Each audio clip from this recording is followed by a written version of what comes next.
It's me, Renee. I'm back. And so this week it's Banned Books Week. So I decided I'm going to do a video around that. Well, one video at least. And this is a tag that I found here on BookTube. It's made 8 years ago. And banned books has been a thing in the States for quite a while. It's not really a thing here in Norway. I'm not going to brag that much. But yeah, it's not a thing here in Norway at all. No, at all. People can buy any books they want and have any books they want in libraries. But anywho, in the States is a thing, and books should not be banned. I mean, nothing should be banned. Like, even if I'm gonna name something that I think should be banned because of this tag, but it's a jokey tag. I mean, really, nothing should be banned because there's good and bad to everything, and everything is how it is for a reason. Well, I suppose you ban things that are illegal, but like, yeah. So this was made by the booktuber The Perks of Being a Book Lover. It was made 8 years ago, so I'm not quite sure how active they are anymore, but yeah, I quite like this tag. It's kind of, it is kind of a simple tag, really. So instead of, right now there's lots of different books that are banned. Give me a moment. Just have to check something. But yeah, the tag is quite simple. Just name things you think should be banned instead of books, because books definitely shouldn't be banned.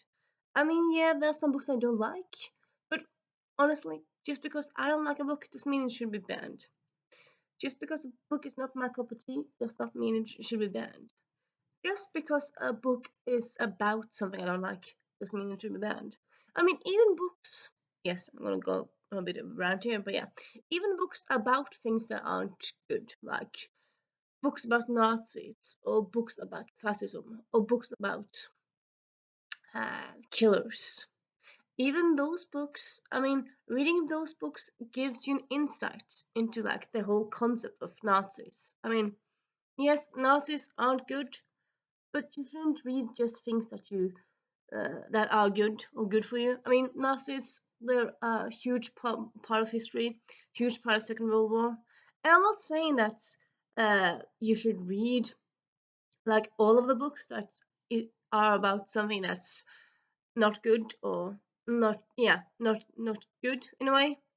But like, I'm not saying that they should be banned because books about Nazis, books about fascism, other stuff like that, uh, non-fiction books about that, they are important. They tell you something about the history, our history, and what happened. I'm not saying that everyone has to read them, but they should still exist. They definitely still should. It's like saying that things should be banned. I mean, also like, honestly, I'm gonna go. I'm gonna go a bit more into this because I'm gonna do another video. But yeah, banned books should not be a thing at all. It's just ludicrous and stupid. But yeah. Things that I think should be banned instead of books. Though I suppose, I suppose you could, like, yes, some things should be banned. I suppose you could say that illegal things are banned things, and drugs shouldn't be a thing. But yeah, I mean, for this purpose, this is a bit of a silly video, silly-ish. I'm halfway joking, halfway not. Like, if somehow someone made these things not be a thing, like by just by knipsing, by uh, just like by thinking it, that would be cool. But yeah, yeah. Anywho, firstly, we have waiting for doctors, or waiting for doctor's appointment, to be quite precise. So this Monday, I had to go to a doctor's appointment because you do that sometimes. And well, I suppose depends on what you're going to the doctors for.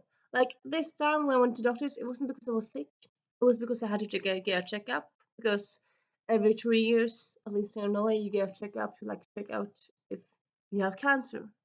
Yes, there's lots of cancers, but you have like system for like checking out if you have a cancer for the vagina. Yeah, in the vagina, because like there's a cancer that's happening in the vagina that was kind of like very, very active, very big a few years ago. But now they have screenings for it. So yeah, you're kind of advised to do screenings every few years. So I did that. And yeah, going to the doctors and just sitting there waiting and waiting. It's not like, for the firstly, it's not fun going to doctors at all. Well, I suppose it depends again, but yeah, mostly it's not fun. But secondly, when you're going to doctors to like have a checkup down there, yeah, that's not something I'll describe as something nice, funny. So yeah, waiting for that, like when you have an appointment at what time and then you're waiting, it's like the anticipation, like your you're just you just kind of your dread is just kind of growing and growing, and not fun, not fun. I mean, yes, I do know, like at the doctor's waiting room, they had a note that said like, uh, if the doctor is late, he's doing his best, and that's probably because the person that's with them at the moment probably needs some more time. I mean, and please be patient. It did also say like that, if the doctors isn't by you with you within 20 minutes, you have to talk to the receptionist, but otherwise just be patient and wait. And yeah, I had to wait, but I had to wait only for like, well, like 8 7 minutes. I mean, between 5 and 10 minutes. So it was, I mean, I suppose for me it kind of felt like an eternity, but honestly it wasn't that long. But yeah, it wasn't fun. So yeah, if the doctors could just meet you at an important time, that would be nice. But at the same time, yeah, I do like understand people need to be in the doctors for as long as they need to be. I mean, you don't really want to go to doctors and that the person before you got uh, a wrong result, or like didn't get the best treatment because the doctor needed to be with you at that point in time. You don't want that to happen. So yeah, give me a moment. For doctors, no fun. And then for the next point here, I think, well, I was gonna say, I think this is probably a me thing. It's probably not a me completely thing, because could probably be other people don't that agree with me here. But I don't know anyone else at the precise moment who agrees with me. But yeah, at least for at least this is a personal thing for me. And yeah, it's not a big thing. It isn't. Again, moment. So this might be completely a me thing. Probably not completely a me thing. But I don't know anyone else who has this problem. Yeah, it's not a problem. It's annoyance, maybe more annoyance. But yeah. So as with a lot of people, like in my day life doesn't really bother me that much, because I live in Norway. But like when I watch things on YouTube, and I feel like especially some people who are on a film tube who talk about films that they review and stuff, I feel like they quite often say the phrase "for sure," and honestly, that just kind of grinds my gears. Just for sure, this is the best movie in the year. For sure, this is could definitely be a better movie. For sure, for sure, for sure. I don't know. For sure, I think at least for me, that's kind of, yeah. I would say that's kind of my most annoyed at phrasing, phrase in the English language. Really, like some people have a thing against the word moist. I don't really mind that. Some people have a thing against undulate. I don't really mind undulate, but for sure, I mean, for as in for itself, it's fine. Sure, sure is a good word for itself. Together, for sure. I don't know. I don't like it. It just it annoys me. I can't put my finger on why, but it annoys me. So yeah.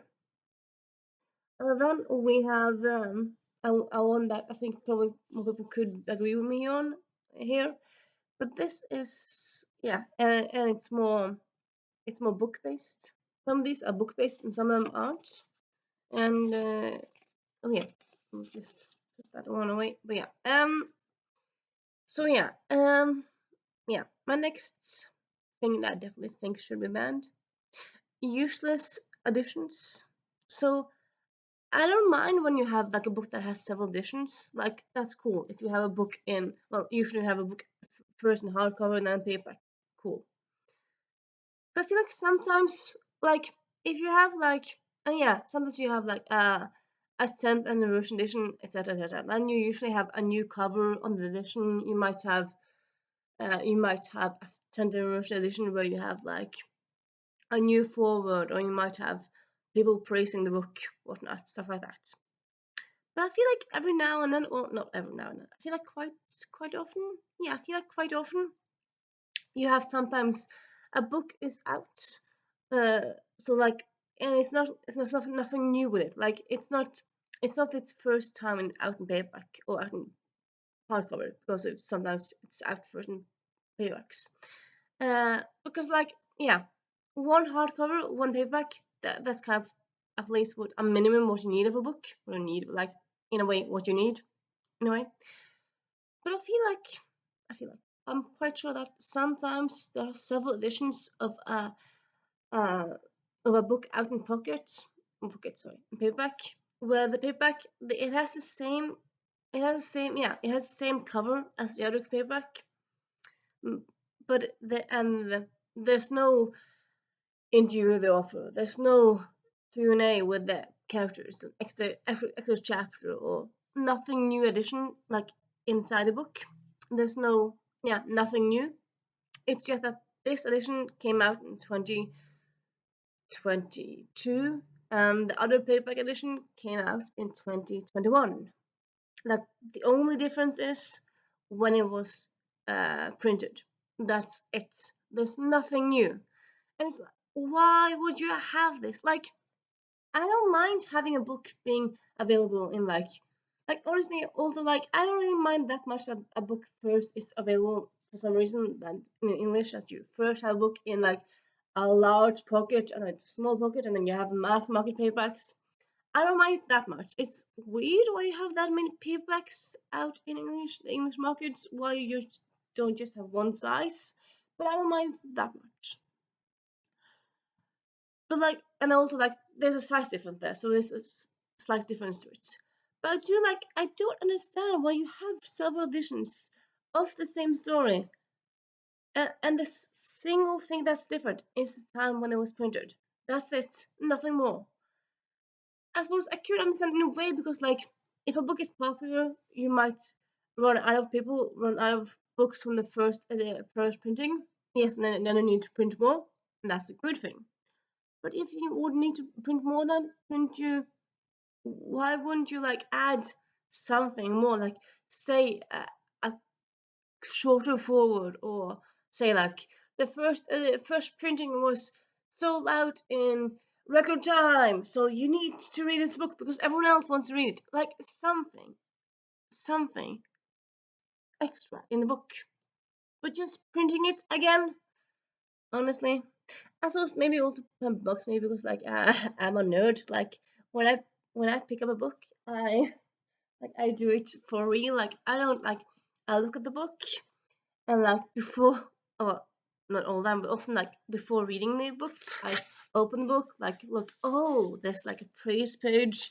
Look at all the praise. I look at like the different phrases from the different people. I read about the author. I read the the dedication. Like I read everything. I also quite often like take a little care, like, oh, when was it printed? Where was it printed? Like I read all this stuff as well, because I'm that much of a nerd. So yeah, because I read all this stuff, like I notice if there's nothing different. And yeah. But I do also feel like, yeah, I think I can, that off here. I feel like other people also agree with me that, yeah, having several editions of the same book out there that are more or less completely similar, why? It's kind of weird.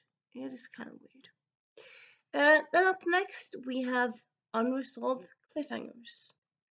So this one works with different medias, not just books. So like TV series, movies, and books. So yeah, cliffhangers. I don't mind cliffhangers as a thing. Like cliffhangers as just an idea, a concept. I don't mind it because like it's kind of fun, and uh, I'm not against it as a concept. What I'm against is when the book ends at a cliffhanger, or a movie, or a TV series, and then and then the second season of the TV series doesn't come, or next season doesn't come. So it's not always the second season, or it's a first in a supposed movie franchise, and then yeah, there's no more movies coming. So you just kind of left there and you're like, well, what's happening now? And I suppose, well, a caveat here. Like, I don't mind it completely if the creators behind the thing do like an interview and say like this and this would have happened, or we know how it would have been resolved, or this and this, yeah, this and this would have happened. But I feel like not all the time you get that you don't always get that closing interview with the creators, and if you don't get that, yeah, you're just kind of left there like, well, what am I going to do now? I mean, how am I going to survive? I suppose traffic, but yeah, it's kind of like, what can you do? Like, how? I do also know that I think sometimes you have like continuation in comic book form, and also I kind of like that. I haven't like read those things myself, but yeah, I like that. But when you just kind of left there with cliffhanger, no, no, I don't like it at all. And yeah, examples of this would kind of be like from Unforgettable, which it was a TV series with Poppy Montgomery, where she played a detective and she would never forget anything, and then yeah, she would solve uh, both kidnappings, but also murders, often murders, but also could be kidnappings and stuff like that. And at the end of the last episode, and this series also it went on for 3 seasons. No, actually 4 seasons, but they didn't get a fifth season because people didn't watch it. I don't know. I really liked it. And yeah, and the last episode of the fourth season, one of the main characters is shot in the chest, so like it kind of like looks like okay, this person is gonna die, but you don't see who is the killer. And yeah, I mean, it comes at the very end of the episode, so it's not really like like why someone want to get that person. So it's a big question with no answer, or lots of big questions with no answers. Like you can't like interpret something at all from it. So it's just like what happened here? And also, it's a character you enjoy, you like so much, and you're like, no, why are you killed? I suppose you could have a head kind of where, like, the person is rushed off to the hospital in the next season. I mean, that happens often. I feel like in TV series where, like, people are, like, they look like they have to be dead, and then they're resurrected. Because, like, even if not in fantasy books, but, like, even in like doctor shows and stuff, like people are helped from within the bridge of death because medical emergencies or medical doctors uh, mm, who are uh, yeah, who are just that awesome and whatnot. But yeah, so yeah. Also in the also another series I really enjoyed, which yeah, at the moment it's called in the Pines, I think it's called. Yeah, it's another crime series. It was just crime series, but yeah. That went on for like 4 seasons. And the last one in that one as well. Well, in that one, the main character was shot, and he just kind of fell to the ground, had lots of blood. We don't know if he died, but like kind of looked like okay, he's at least he's not in a good place, and that's where it ended. I mean, yeah. I mean, also like, couldn't you at least like have added like like couldn't you have at least like added like a side or like a PS for like reruns where you had like just wrote down, you didn't have to need to things on news. You can just write down like on a note. The person was rescued uh, by his neighbor, and all was good. I mean something, but no, and yeah, yeah, no fun, no fun. Also for books, I wouldn't really say. Also, I can't really say actually they happen so much in books though. I don't believe it actually hasn't happened so much in the books that I've read. I've read some books that like the series start and then they don't finish because people don't buy the books. So that's not cool. Uh, but I feel like most of the time, still they don't end on cliffhangers in the books I read. But I feel that some books out there probably do. That probably has happened sometime in there. I mean, most of the books out in the world, so probably has happened sometime in history of the world. But yeah. Up next, well, this might seem a bit like why complaining here, but just bear with me. Just wait till I give you my whole reasoning. So next thing I want to ban is fictional places that just seem just perfect.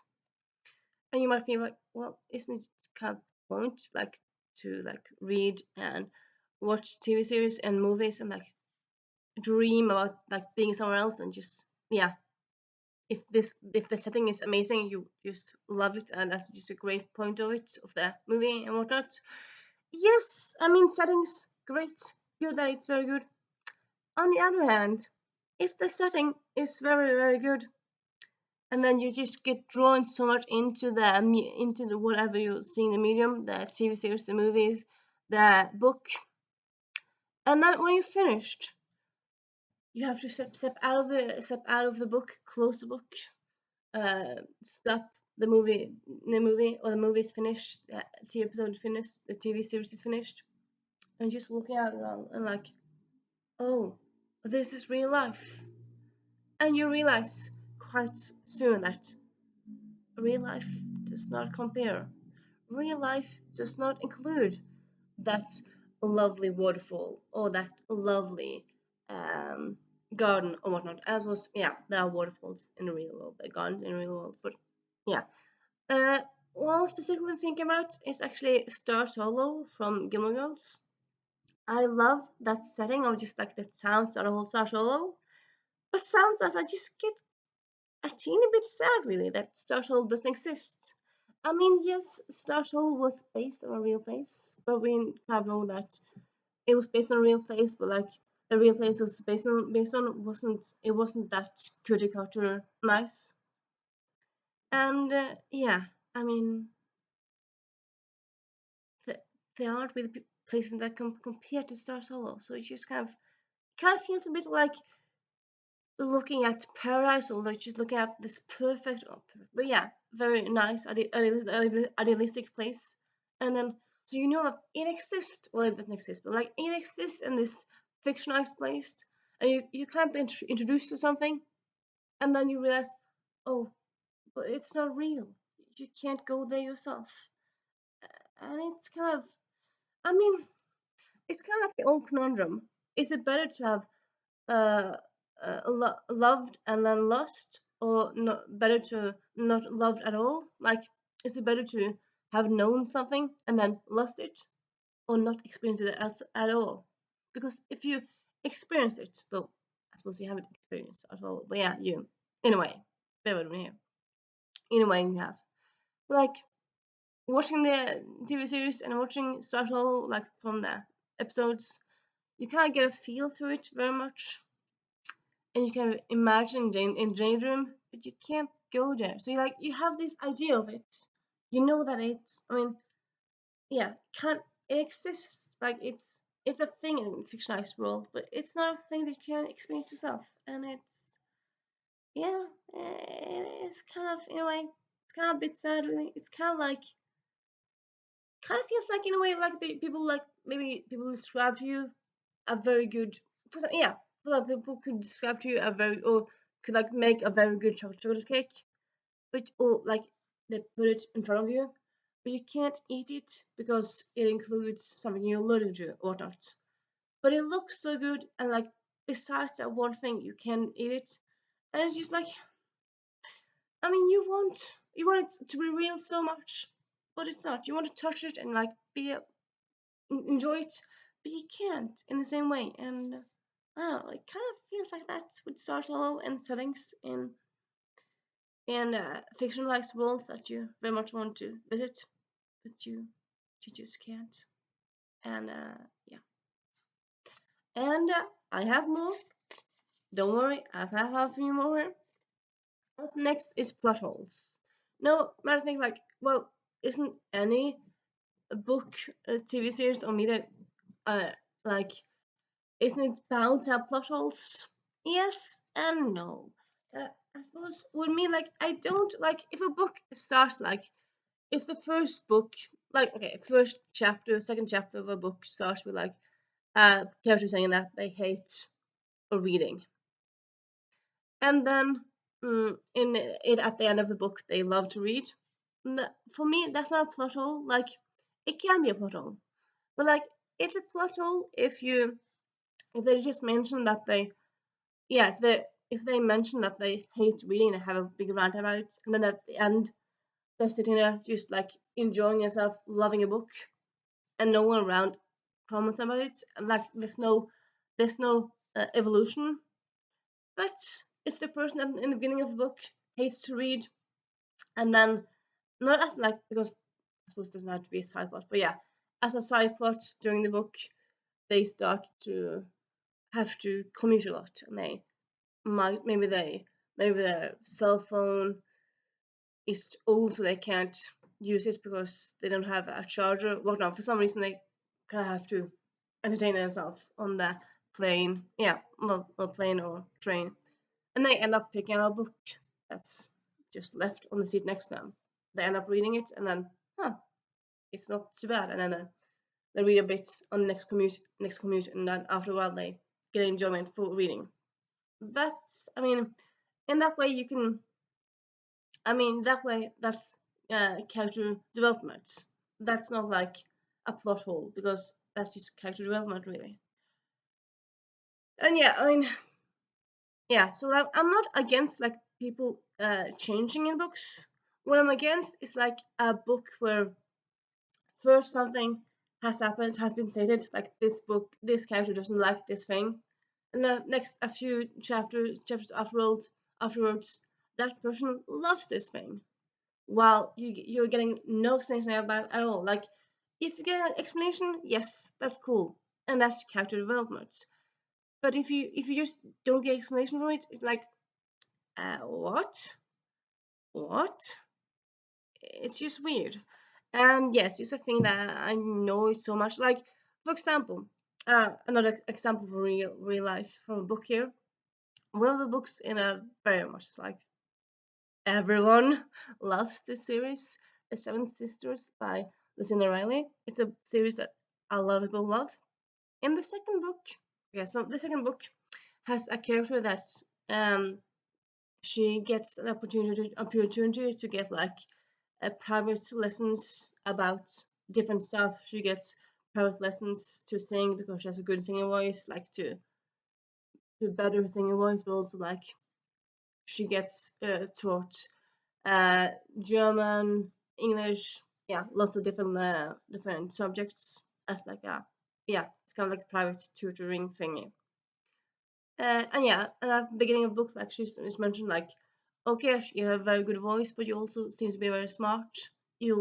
I'll give you this education. Like, what's this benefit thus this? So yeah, cool. Okay, so this person, she has a good voice and she knows a lot of stuff. She's intelligent. Okay, cool. And then just kind of the plot topples around, like she moves to another place, she just kind of gets used in another place, she meets new people and blah blah blah. But yeah, it's also mentioned like just like a few chapters after this that like she's not like that she like someone talks to her in German, it's like, what? Someone says to her something about that she's supposed to know, and like, what? And I'm like, okay, so you don't know Gemini, so you're not smart enough. You don't. I mean, because you know that she gets lessons, but somehow she's not learning the things. And it's like, don't in one chapter say that this person is very smart, and then a few chapters afterwards clearly illustrate the person isn't smart. I mean, yes, it's not like I would expect them to be fluent in another language in like a few just a few weeks. But like in the book, it was just kind of quite clearly that the person, the character, she didn't she was falling behind in her classes, and it's like, but why aren't you supposed to be smart? And it wasn't like in this book. It's not like a book where you have like fantasy book where like this they have to stay in the world and whatnot. No, this book is just about this person growing up on a farm, singing, and then a rich guy comes along, hears her singing, like, "Oh, you're so beautiful. You have a beautiful voice. I'm gonna give you singing lessons and like teaching teach you other stuff, and then you're gonna move with me to a big city." And then she just like for most part of the week, she just sits around and gets teaching. She gets lessons on different subjects, but also singing voices, like her singing, her singing lessons. But she's just like it's a historical book. Well, it has to be that. That's why. But like, yeah, she doesn't really have a big network of people that she knows. She doesn't really go out and does stuff. She's just like her life is sleep, eat, learn stuff. And if that happened, and after like half like a year, she didn't know stuff that she didn't before, it's like, well, then you're not smart, are you now? And yeah, that just annoys me so much. And I suppose I could understand how plot holes could like exist in a first draft or second draft. I could understand how plot holes like I suppose in a way if minor plot holes exist because like if sometimes you make like a book or just whatever the story is, and it's a story with a lot of characters, a lot of things going on, and if you like in chapter one say that Mary has blue eyes and then she's not in the story before the next last chapter where she has brown eyes. That's annoying, but it's not that annoying because she hasn't like been in the books like in the book for long. So like I suppose you could, at least for me, my sake, you could kind of like excuse uh, characters that aren't like much in the book. You could excuse that. Small character, I feel like you could probably pick it up in editing and stuff and whatnot. But I mean, I could excuse that. Yeah, so I suppose small plot holes doesn't anger me that much. But like, yeah, bigger plot holes. It's like, why didn't you have the time to like to fix this? Either take the first mention of this person being smart out, or make them smart later on in the story. And yeah, it's quite annoying. And I feel like it's kind of I suppose it's kind of one thing if it's a book because if it's a book you have one author. Well, doesn't not always, but often it's one author writing one story, and then yes, you have an editor, but like maybe the editor doesn't notice it. They're probably working on several books at once and whatnot and whatnot.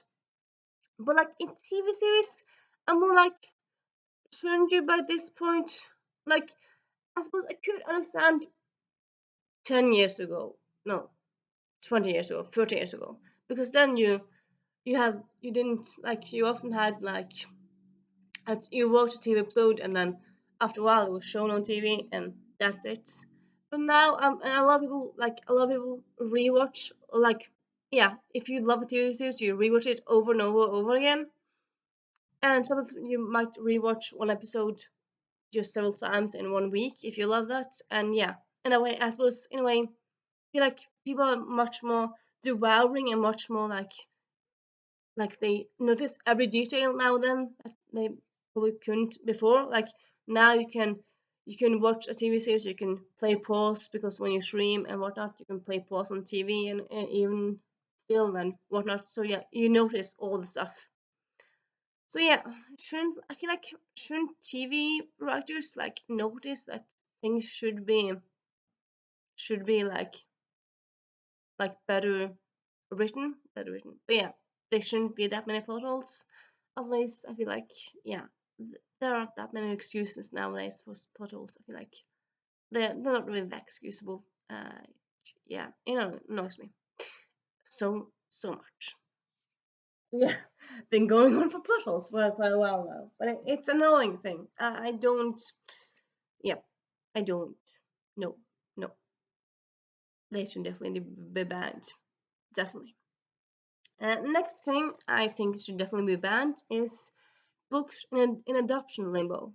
Like you hear, well, not every day, but like if you had a year that like because this year's well, lots of strikes, but if you had a year that's just normal, I feel like you would hear pretty much every other day that someone talks to TV channels, no, talks to a news reporter and say like, yes, this book has I just optioned this book. I just or I also said like I just sold this the rights to this and this and this book. Like I feel like yeah, quite lot of movies out there. Sorry. And TV series are like sorry are based on books. So naturally, yeah, at the start of that process, sorry, at the start of the process, someone has to like buy the option of the book. So that's the start of the process. But I feel like quite a lot of time people buy options and then crickets. You don't hear a director being attached or a actor being attached. You don't hear about something being written, and it's like, yeah, I understand that some things take time, but it's like also like, why would this Studio X or I feel like it's not always studio. Sometimes it's the person, it's the writer. Or, yeah, but why would person X buy the rights if nothing happening after it's like wouldn't you want to buy rights to something that's like wouldn't you want to first buy rights and then the next week get a direction board and then a week after I mean why would you buy the rights and then nothing happened I suppose maybe this is just me not knowing how it works but it's like I don't know it just kind of feels weird and like for me as a movie fan, but also like a book fan. I get so excited when like, oh, this book and this TV series. No, this book is becoming TV series. This book series is becoming a movie. Yes, so happy. And then I wait, and then crickets. Nothing happened. And it's like, why? Why would you buy it if nothing would happen with it? And I suppose, yeah, things take time, but like, does it take that much time? And did you oversell the book? Like, it's like because like you'd think like if a person X is buying the rights, you think they think like okay, this is something I enjoy, but it's also sorry other people can enjoy. But if it's just crickets, are you just not finding the right people, or I don't know. It's yeah, it's annoying really, kind of. Yeah. You know what? I'm gonna get some water. Bear with me. Um, book adaptations just hang about in limbo, nothing happening. Yeah, it annoys me so much. I mean, I still get very excited when like it's announced. I should probably stop getting excited when things announced and just start being excited when things like when you have a trailer out. Though I suppose sometimes you even have like things happening where something is bought, is filmed, and then it's not released for several years. So a trailer, not even a trailer, means that it's going to be released shortly. So yeah, but yeah, blah blah blah blah. Yeah, this next one. So I listen to a lot of audiobooks. Um, and I feel like quite often, I mean, yes, you have a lot of good audiobook narrators. You have a lot of great ones, but then you also have some audiobook narrators, and I'm like, you just kind of listen to them. I mean, I give them like 5 minutes, and I'm just thinking like, wow, what happened here? Because the voice of the person, either like sometimes the voice of the person, it just kind of makes me fall asleep. It's just, I mean, yes, some voices are just kind of nice and beautiful and soft and kind of, I suppose, not threatening and makes you want to fall asleep, but like in a good way. But like, yeah, some most narrators when I feel like they make me want to fall asleep is like, yeah, this voice it's not engaging at all. And sadly, the thing is, I don't really feel like it's something that how they use their voice. It's just kind of the voice itself, like no matter the words they're saying, it's just kind of the voice itself is just kind of sleep inducing, like just kind of the tonation or like the yeah how the voice is just kind of not working for narration. But then there are also some people I feel like they they have a fine voice, but then they do like narrate audiobook and it's like okay, so the person is supposed to be scared. It's like hey, and like shouldn't you be like hey? I mean they can't act. I feel like honestly, I kind of like audiobook narrators should be actors. Like there is a kind of acting, and also yeah, lots of audiobooks are narrated by actors. And when it happens, like I suppose actors, but by like actors who are like very known, like for other stuff. And yeah, of course, those people do an amazing job. Yeah, and then some people just don't. Uh, I suppose I'm not, I'm not like, um, I'm not against audiobook narration by like at all. Like I love audiobooks. I suppose I'm not trying to go after the people itself. I'm just kind of more going after like why did the publisher say that you can narrate this book? You're obviously not doing a good job. You're not the person for it. Yeah, I'm more arguing towards the publishers and yeah, yeah. Yeah. Next we have maybe people. Now this might seem like what does that mean? Okay, so the thing is here, mm, so I lived in this place where I live for well, I suppose no, I live in the place where I live right now, 2 years, but I live in this area for like 5 years now, and so yeah, getting to know people not that easy. I suppose it depends on where you are in the world and stuff, but like here it's not that easy in a way. Also, I suppose probably also just happenstance, like random, like who you meet and all that stuff.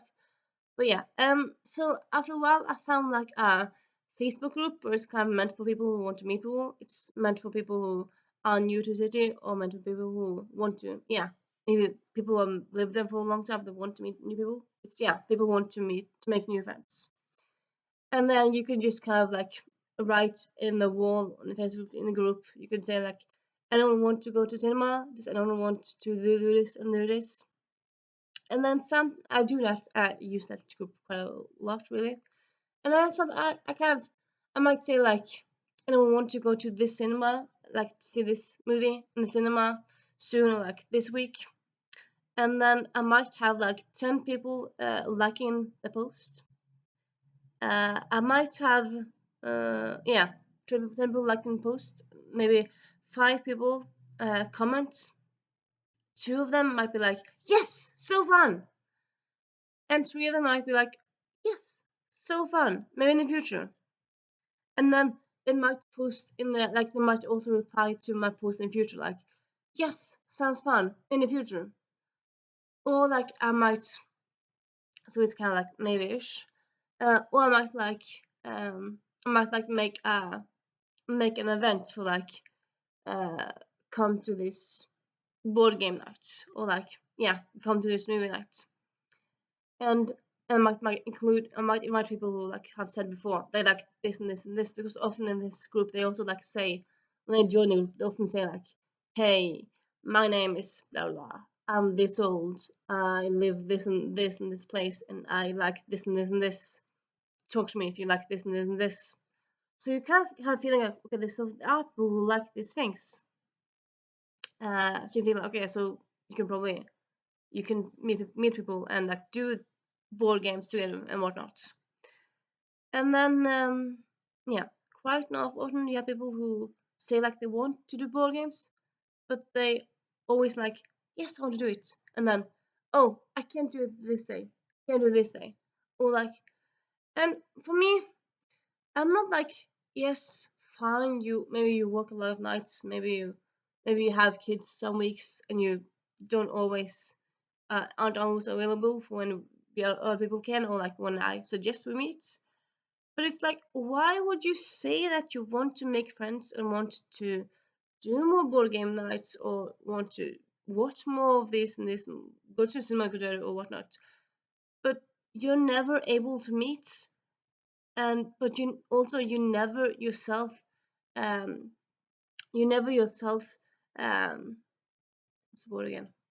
Something like, you never yourself suggest dates. Like if you just said, I can't that today or that week, but I can next week, or I can this the 10th of October or whatnot.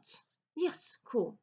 But if you just say like, yes, I want to do stuff, and then I can't that day or that week, or then, but you don't suggest times that you yourself is are free.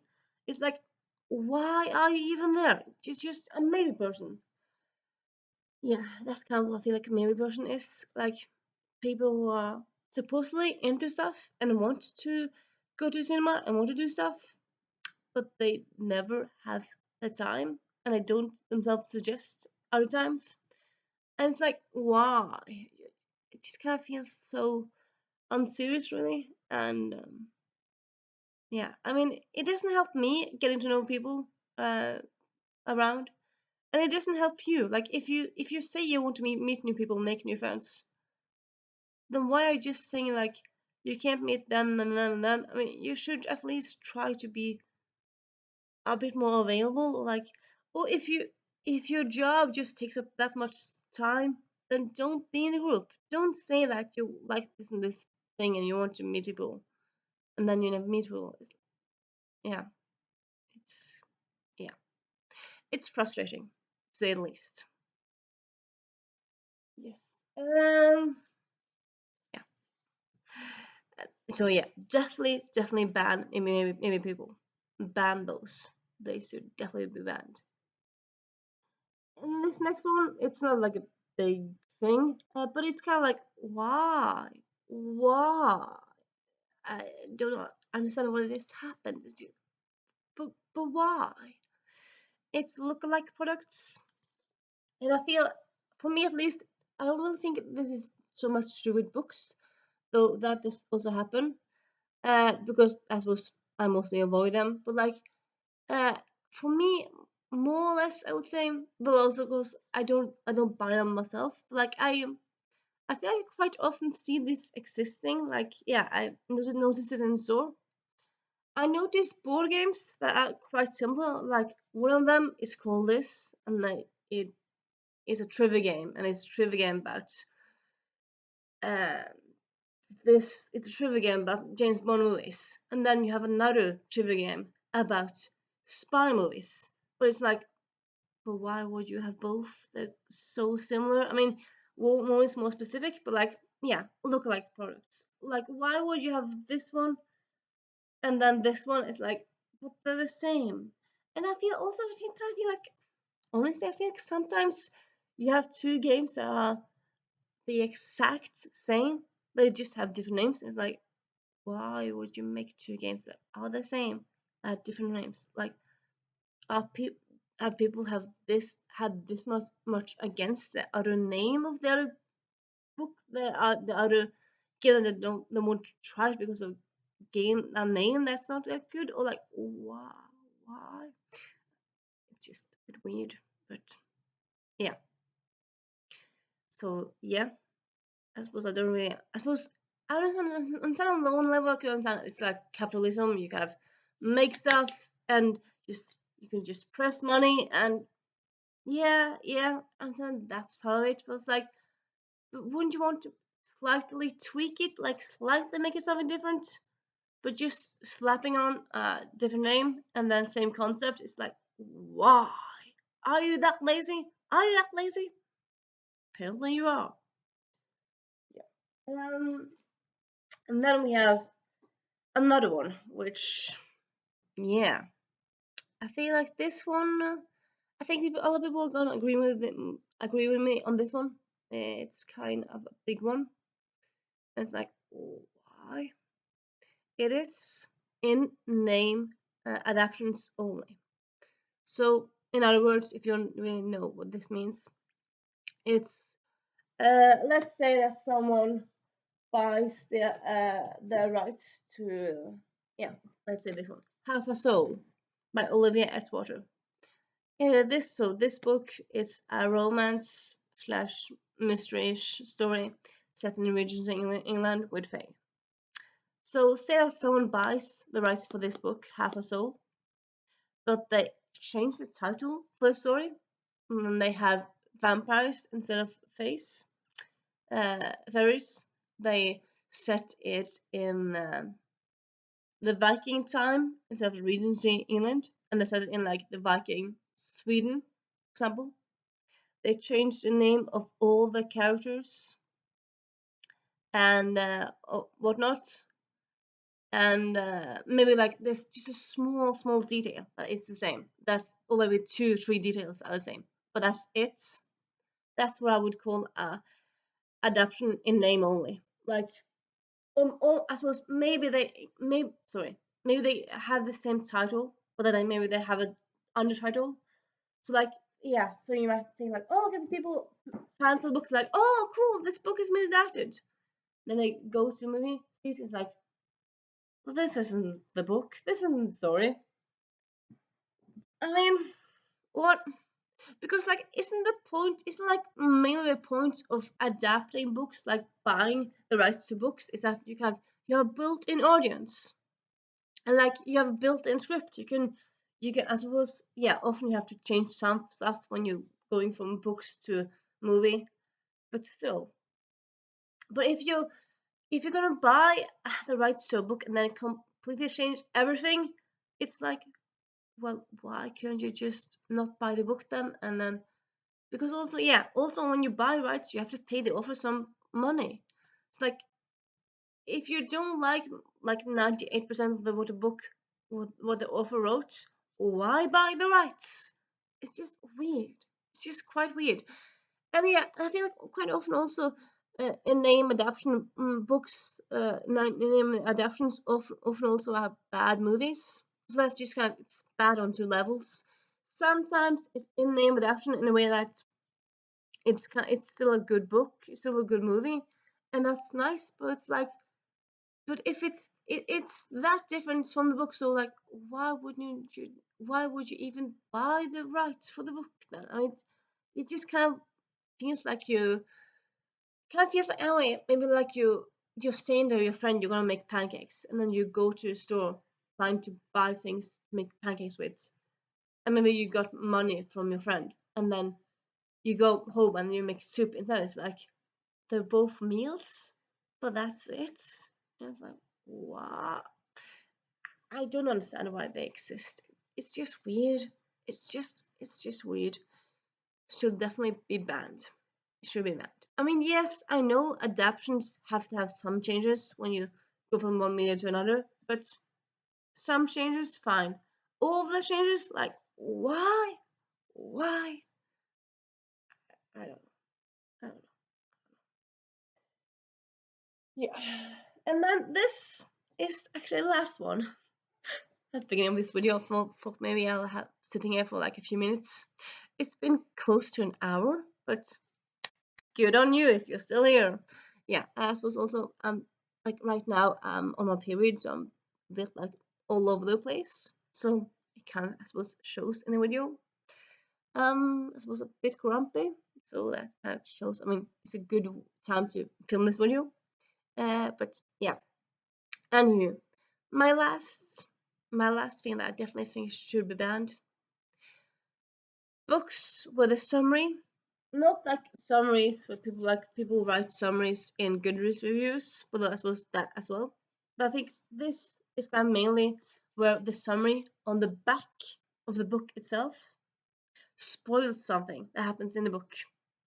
I suppose you could argue like what is a spoiler? Like at what point? Like a spoiler, some people say like anything that happens in the book is a spoiler. Some people say like a minor spoiler, big spoiler, whatnot.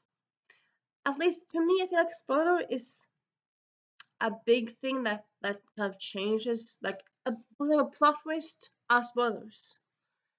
But I think I would say also like anything that happens, I suppose not necessarily most plot twist because I think example I'm thinking of like I would say anything that happens over halfway into the book is a spoiler. So just don't say that. Just don't mention it.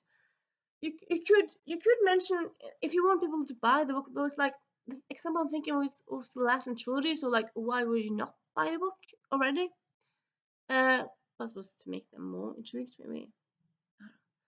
Uh, but like, I'm also thinking like, if you want people to like know that something's happening towards the second half of the book, like over halfway point, you could simply say, um, later on in the story, something uh, game changing happens.